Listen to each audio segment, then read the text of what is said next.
तो आइए अगला सवाल हम देखेंगे। सवाल क्या है फ्रेंड्स, क्वेश्चन नंबर 6 दिया है, यदि कोण ए और कोण बी न्यून कोण हो जहां cos A = cos B हो तो दिखाइए कि कोण A बराबर कोण B के। ठीक है, हम सबसे पहले क्या करते हैं यहाँ पे कि दो ट्रायंगल यहाँ पे हम बना लेते हैं। ठीक ना, यहाँ पे हम दो ट्रायंगल ऐसे बना लेते हैं। देखिए ऐसे खींच लिए, यहाँ पे एक और। ठीक है, यहाँ पे ध्यान से समझिएगा। और कह रहा है कि दो कोण जो कि न्यून कोण है, हमने मान लिया ये A है और ये B है, A B इसमें दिया हुआ है। ओके, अब हम इस त्रिभुज का दूसरा नाम जैसे यहाँ पे P कर देते हैं और यहाँ पे Q, और इसका भी RS कर देते हैं। ठीक है, यहाँ पे दो कोण जैसे ये हो गया न्यून कोण। ठीक है, अब हम क्या करते हैं, इसमें सबसे पहले यहाँ पे देखते हैं तो दिया है कि ये जो है दोनों कोण बराबर है, मतलब cos A = cos B बराबर है। तो हम लिखेंगे चूँकि यहाँ पे चूँकि, ठीक है, लिखेंगे cos A = cos B, cos A = cos B। तब हम ऐसा करते हैं, यहाँ से cos का वैल्यू निकालते हैं, लिखेंगे cos A बराबर, लिखेंगे cos A बराबर, यहाँ से cos का फॉर्मूला क्या होता है, लंब बटे में कर्ण, नहीं आधार बटे में कर्ण होता है ना। तो हम आधार बटे में कर्ण, यहाँ से आधार ये जो है AQ हो जाएगा और कर्ण क्या है AP हो जाएगा। हम लिखेंगे AP। ओके, समीकरण first. Second number cos B से देखते हैं, तो cos B यहाँ पर और इक्वल टू यहाँ से वही आधार बटे में कर्ण, आधार क्या है BS, लिखेंगे BS, और कर्ण क्या उसके लिए, इस त्रिभुज के लिए क्या है BR। ओके, तो यानी कि आधार बटे में कौन हो गया सेकेंड नंबर। एक बात याद रखिएगा, आप चाहें तो ऐसे लिख सकते हैं, इनको करने के बाद लिख सकते हैं कि त्रिभुज APQ तथा त्रिभुज BRS से। ओके, तो ये हो जाएगा ऐसे, इतना लिख सकते हैं। उसके बाद समीकरण 1 और 2 हो गया। अब हम क्या है कि दोनों काश है, इसलिए हम क्या करते हैं कि ये दोनों जो है यहाँ पे कह रहा है कि बराबर है, इसलिए लिखेंगे समीकरण 1 और 2 से, समीकरण 1 और 2 से। ठीक है, तो क्या हो जाएगा, लिखेंगे AQ बटे में AP बराबर यहाँ पे BS बटे में BR। ओके, ये जो है इतना, इसको हम ऐसे भी लिख सकते हैं। कैसे लिख सकते हैं, AQ बटे में यहाँ पे, यहाँ ये जो है ये यहाँ पे, ये यहाँ पे, मतलब ट्रांसफ़र कर देंगे। ठीक है, तो हो जाएगा BS बराबर AP और बटे में BR। ठीक है, हम इनके बराबर मान लेंगे M बराबर, ये जो है M के बराबर है, हम मान लेंगे। ठीक है, उसके बाद क्या है, मानने के बाद हम क्या करेंगे, पुनः हम यहाँ से लंब निकाल लेते हैं, यहाँ से लंब। तो इनका इस त्रिभुज के लिए लंब क्या है, QP लिख सकते हैं इसे, QP बराबर, लंब बराबर क्या होता है, फॉर्मूला आपको पता है, लंब बराबर क्या होता है, कर्ण का स्क्वायर, रूट में लिखेंगे कर्ण क्या है AP, इनका स्क्वायर, आधार क्या है AQ, इनका स्क्वायर कर देंगे। ठीक है, हम समीकरण अगला यानी कि 3 नंबर यहाँ पे, फिर उसी तरह से ये वाला त्रिभुज से हम निकालेंगे लंब, यानी कि SR हो जाएगा, और लिखेंगे SR बराबर, और हो जाएगा यहाँ पे कर्ण BR स्क्वायर माइनस आधार BS स्क्वायर, समीकरण 4। हम समीकरण 3 में 4 का भाग कर देंगे, तो क्या होगा, देखिए समीकरण 3 में 4 का भाग करें, हो जाएगा QP बटे में QR बराबर। ठीक है, तो भाग कर रहे हैं, देख लीजिए, हो जाएगा AP square minus AQ square बटे में, यहाँ भी रूट होगा, लिखेंगे BR square minus BS square. Okay, अब हम क्या करेंगे, थोड़ा सा इधर देखते हैं, क्या करेंगे, लिखेंगे QP बटे में SR। ओके, अब हम यहाँ पे AP स्क्वायर, ये जो दिया है ना, हम यहाँ से अगर AP का वैल्यू यहाँ से निकालना चाहें AP, तो यहाँ से त्रिय गुणा करके, सॉरी यहाँ पे AP का, तो यहाँ से त्रिय गुणा करेंगे तो क्या हो जाएगा BR स्क्वायर। देखिएगा, ध्यान से देखिए और समझिए खूब अच्छे से। तो AP स्क्वायर का स्थान पे हम लिखेंगे BR स्क्वायर, यानी कि BR square into M square, क्योंकि तिर्यक गुणा करके हम ए पी के स्थान पे मान रखे हैं। फिर यहाँ पे माइनस हो जाएगा और लिखेंगे ए क्यू, यहाँ से वैल्यू निकालेंगे तो इनका हम तिर्यक गुणा करेंगे तो B S square M square, यानी कि लिखेंगे B S square into M square. इनको थोड़ा बढ़ा लेते हैं आगे की तरफ, बटा खींच लेते हैं और हर का जो है बटा वाला ज्यों का त्यों लिख लेते हैं। क्या होगा बी आर स्क्वायर जो कि है और माइनस बी एस स्क्वायर। उसके बाद हम अंश से इनको हम कॉमन ले लेते हैं और कॉमन लेकर के रूट से बाहर कर देते हैं, मतलब वर्गमूल निकाल करके रूट से बाहर क्या बचेगा, यहाँ पे बच जाएगा B R square minus B S square और बटे में बच जाएगा रूट में बी आर स्क्वायर और minus B S square. Okay, उसके बाद हम यहाँ पे ये देख रहे हैं कि ये जो दोनों सेम है कट जाएगा, बच जाएगा केवल m, मतलब क्या क्यू पी बटे में Q R S R equal to इतना। हम यहाँ पर ये देख रहे हैं कि ये जो हम मान करके रखे थे इतना इक्वल टू इतना बराबर m, उसी तरह से ये भी मिल गया बराबर m के, तो अतः हम लिखेंगे कि जो है ए क्यू बटे में बी एस, ए क्यूब बटे में B S equal to A P बटे में बी आर। ओके, ये जो है m के, ये जो है m के और ये भी है m के, इसलिए ये भी जो है ए क्यू पी बटे में एस आर के बराबर हो जाएगा, मतलब ये तीनों एक दूसरे के बराबर हो जाएंगे। अब क्या हम देखते हैं, हम ये देख रहे हैं कि ए क्यू बटे में बी एस क्या है, ए क्यू बटे में बी एस ये, और फिर देख रहे हैं ए पी बटे में बी आर क्या है, ए पी बटे में बी आर। फिर आगे क्या देख रहे हैं ए क्यू पी, यानी कि यहाँ पे क्यू पी बटे में एस आर, क्यू पी बटे में एस आर। ठीक है, तो ये क्या हो जाएगा, हम ये देख रहे हैं कि इनका जो है अनुपात क्या मिल रहा है, इनके त्रिभुज के भुजाओं का अनुपात सब इक्वल मिल रहा है, बराबर मिल रहा है। इसलिए कहेंगे कि क्या है कि त्रिभुज यहाँ से ए पी क्यू सर्वांगसम त्रिभुज है, त्रिभुज इसके बी आर एस के।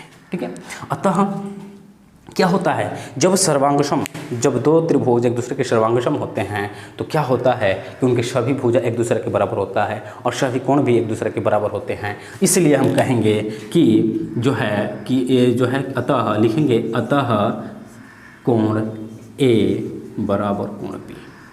ठीक है, समझा गया ना, तो यही होगा आपका आंसर और ये प्रूफ हो जाएगा।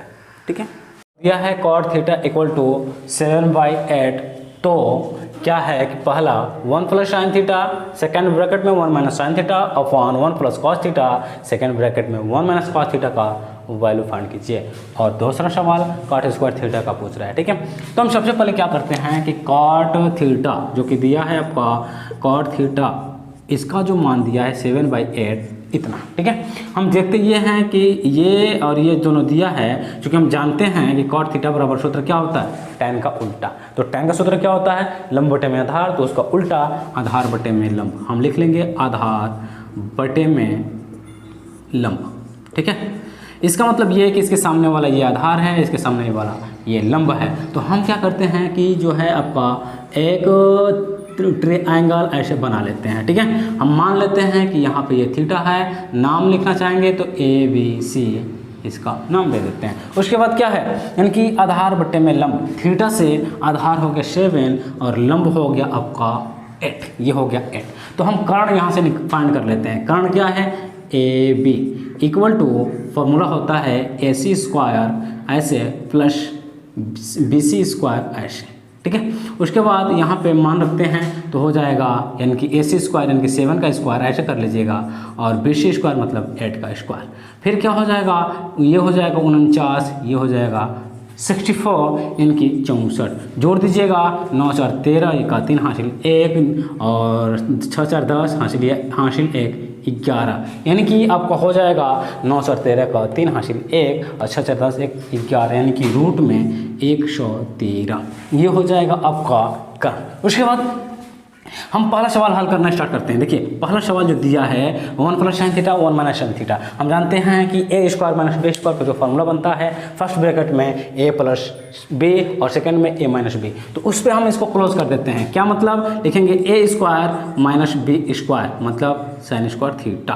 ठीक है, एक का स्क्वायर एक ही होता है, इसको ऐसे ही रहने देते हैं। उसी तरह से नीचे ए प्लस बी ए माइनस बी, मतलब एक का स्क्वायर जो है माइनस बी का स्क्वायर, मतलब कॉस स्क्वायर थीटा। एक का स्क्वायर रहने देते हैं क्योंकि एक का स्क्वायर एक ही होता है। उसके बाद हम क्या करेंगे, इसमें हम वैल्यू रखते हैं। क्या मतलब वैल्यू, यहाँ से रखते हैं थीटा से, तो हम साइन स्क्वायर यानी कास स्क्वायर, साइन और कास का वैल्यू हमें फाइंड करना पड़ेगा। तो आइए हम साइन कास का वैल्यू फाइंड कर लेते हैं। यहाँ से हम जानते हैं कि साइन थीटा बराबर लंब बटे में कर्ण होता है, तो यहाँ से फाइंड कर लीजिए साइन थीटा इक्वल टू लंब बटे में कर्ण। तो लंब हो गया आपका 8 और कर्ण हो गया आपका रूट में 113। चूँकि स्क्वायर चाहिए तो यहाँ स्क्वायर कर दीजिए, मतलब दोनों पक्षों का स्क्वायर करने पर तो हो जाएगा यहाँ पे आपका 8 स्क्वायर अपॉन रूट में 113 का स्क्वायर। ठीक है, ये ऐसे समझना चाहते हैं तो ऐसे समझ लीजिए 8 बाई रूट में 113 और इनका हो जाएगा स्क्वायर, और स्क्वायर करिएगा तो ये हो जाएगा 64, ये हो जाएगा 113 यानी कि साइन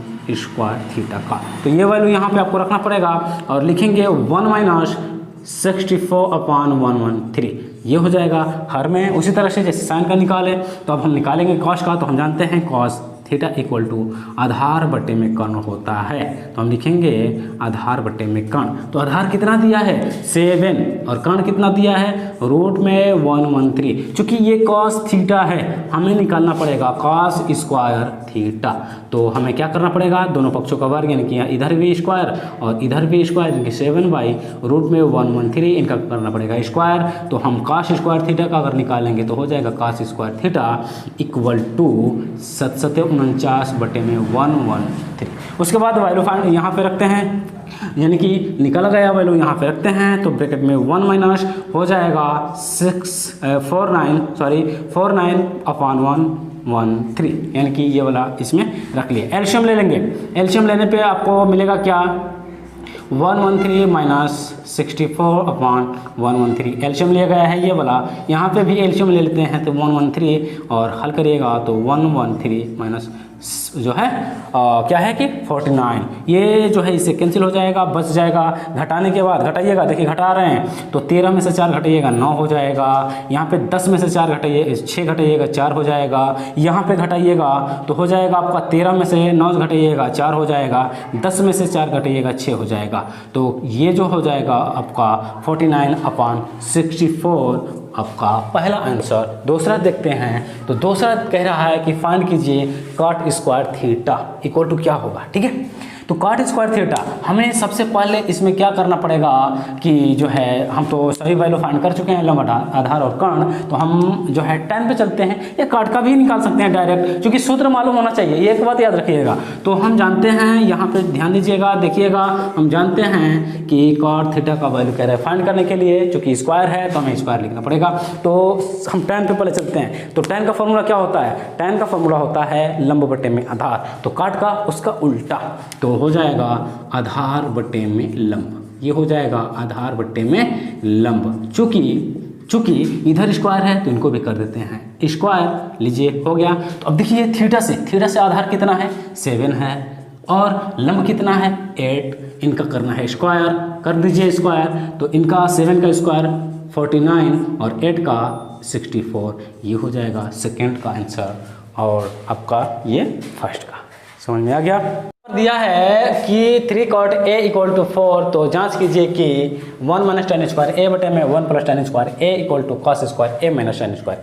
ओके, तो ये कह रहा है कि ये इतना यानी कि लेफ्ट हैंड और राइट हैंड बराबर है या नहीं, इसको जांच करना है। तो सबसे पहले हम क्या करेंगे, लिखेंगे यहाँ से 3 cot a इक्वल टू 4, इसको हमने लिख लिया। उसके बाद हम क्या करेंगे, cot a इक्वल टू लिखेंगे 4/3। ठीक है, ये जो है हम जानते हैं कि लंब का जो फॉर्मूला होता है, सॉरी tan का, वो लंब बटे में आधार होता है। तो हम काट का निकालेंगे तो उसको उलट देंगे तो आधार बटे में लंब हो जाएगा। तो लिखेंगे आधार बटे में लंब। चलिए ये तो हो गया, यानी कि इसके सामने वाला आधार है, इसके सामने वाला लंब है। अगर हम ट्रायंगल यहाँ पर बनाते हैं ऐसे ट्रायंगल, तो क्या मिलेगा, यहाँ पर हम a लिखते हैं b और ये c, यानी कि आधार जो हो जाएगा 4 और लंब हो जाएगा 3। और हम कर्ण जो है निकालते हैं तो लिखेंगे ab इक्वल टू रूट में क्या मिलेगा ac स्क्वायर और प्लस bc स्क्वायर, ये ठीक है। अब इसमें हम मान रखते हैं, तो AC कितना दिया है 4 इनका स्क्वायर और BC जो दिया है 3 इनका स्क्वायर। उसके बाद इनका यानी कि ये हो जाएगा 16 और ये हो जाएगा 9 और जोड़ दीजिएगा तो हो जाएगा 25, वर्गमूल निकालिएगा तो हो जाएगा केवल 5, जो कि ये B का मान निकल गया। उसके बाद हम यहाँ से चलते हैं, लिखेंगे लेफ्ट हैंड साइड से, ठीक है। लेफ्ट हैंड साइड से क्या मिल रहा है 1 माइनस tan स्क्वायर A बटे में 1 प्लस tan स्क्वायर A, ये लिखेंगे। ओके, उसके बाद लिखने के बाद हम क्या करेंगे, इसमें हम वैल्यू रखते हैं। चलिए 1 माइनस tan स्क्वायर A, तो tan का वैल्यू यहाँ से लंब बटे में आधार यानी कि 3/4 इनका करना पड़ेगा स्क्वायर बटे में 1 प्लस 3/4 इनका करना पड़ेगा स्क्वायर। उसके बाद इसको हल करेंगे तो 1 माइनस यहाँ पे 3 का स्क्वायर 9 और 4 का 16 हो जाएगा बटे में वैसे ही 1 प्लस 9 बटे में 16। एल्शियम, इनका एल्शियम ले लेते हैं तो इनका एल्शियम हो जाएगा 16 और यहाँ पे 16 एकम 16 और माइनस 9 और बटे में यहाँ पे 16 और इनका हो जाएगा जो है 16 प्लस 9। ओके, उसके बाद यहाँ पे घटा दीजिएगा तो 16 में से 9 घटा दीजिएगा, आपको कितना हो जाएगा, देखिए यहाँ पे 9 7 16 यानी कि 7 हो जाएगा और यहाँ से पहले इसको कैंसिल कर लेते हैं, यहाँ पे 7 हो जाएगा और बटे में यहाँ पे जोड़ दीजिएगा 25। ओके, ये था आपका लेफ्ट हैंड साइड। अब हम चलते हैं राइट हैंड साइड से, तो लिखेंगे राइट हैंड साइड से क्या मिल रहा है, मिल रहा है cos square A minus sine square A। Okay, तो cos यहाँ से A से, cos का सूत्र क्या होता है, आधार बटे में कर्ण, तो आधार कितना है 4 लिख लिए, कर्ण कितना है वहाँ पे 5 इनका करना पड़ेगा स्क्वायर माइनस ये साइन लंब बटे में कर्ण, तो लंब 3 है और कर्ण जो है 20 यहाँ पे 5 लिखेंगे तो इनका करना पड़ेगा स्क्वायर। तो यहाँ पे 16 हो जाएगा यानी कि 4 का स्क्वायर 16, यहाँ पे 25 हो जाएगा 5 का स्क्वायर और यहाँ पे 9 बटे में 25 और इनका कर लेंगे एल्शियम तो ले लेंगे तो 25 हो जाएगा और यहाँ पे 16 माइनस 9 घटा देंगे तो 7 बटे में 25। यहाँ हम ये देख रहे हैं कि लेफ्ट और राइट दोनों बराबर मिल रहा है, तो लिखेंगे चूँकि लेफ्ट हैंड साइड ऐसे equal to right hand side, ठीक है, अतः जांच हुआ कि जो है अतः ये जो है सत्य है, ठीक ना, अतः सत्य है ये दोनों बराबर है, अतः दोनों बराबर है, लिख सकते हैं दोनों बराबर है, ठीक है।